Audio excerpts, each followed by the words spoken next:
This morning over at the Washington Examiner, there's a column up responding to this LA Times story about how they just are, it's inexplicable. How does Sweden not have a second wave? And it's kind of ironic that the country that gave us Greta Thunberg, the low prophetess of scientism, this year was the lone scientism dissenter on the virus. All right. Sweden was the lone country that practiced actual science and followed it the whole time. Thus, it became the control group.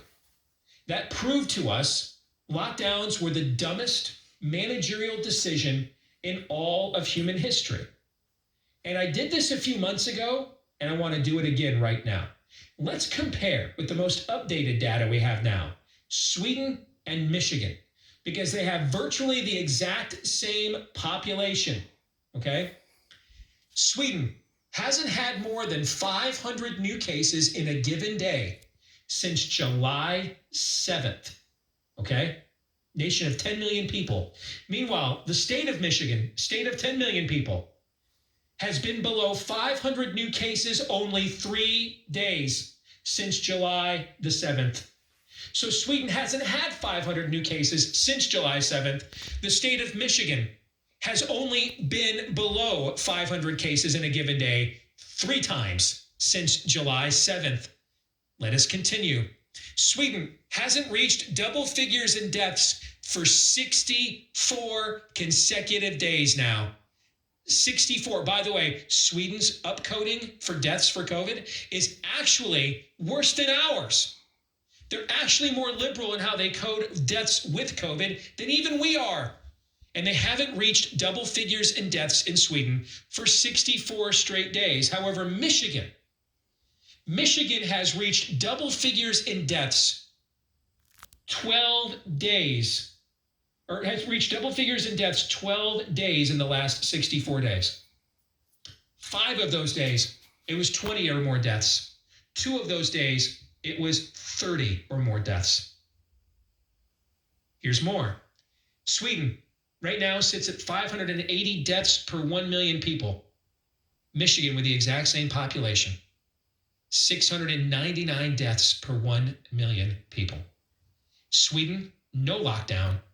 Michigan, one of the strictest lockdowns in the United States of America. I have a word for you. Well, a phrase really, and it's 2 words. Dumb ass. That was Michigan. Herd immunity. That was Sweden. Gentlemen, your thoughts? I don't have thoughts about this anymore because I've had the same thoughts that you've had largely since March. Told you. And I don't say that to be smug, but if this is science, if it's really science, then us having this conversation for months on end is a sign that we need to focus some serious time on the science of mental illness and psychology within the scientific profession, because what are we waiting for? Why is not the entire world mobilized in a put a man on the moon effort by this point? You want to talk about your catchphrase? There's no good answers to that, Steve. We are willing to accept level of grotesque lies that lead to all manner of economic, mental, and physical well-being to people. We are still here in Iowa. Hotspot. Our largest school district here in Des Moines has not opened up. Keep the kids safe. We're drunk on a level of dystopia that is the stuff that keeps a generation of people wandering around in the desert 40 years, because that's the only way, short of the flood that he can't use anymore because he promised he wouldn't, to get rid of you dumb people. No mask mandate in Sweden either. Kids were in school Ever. the whole time. Yeah. Michigan now has a mask mandate, I believe, even one outdoors, I believe. But no mask mandate in Sweden, ever. Never happened.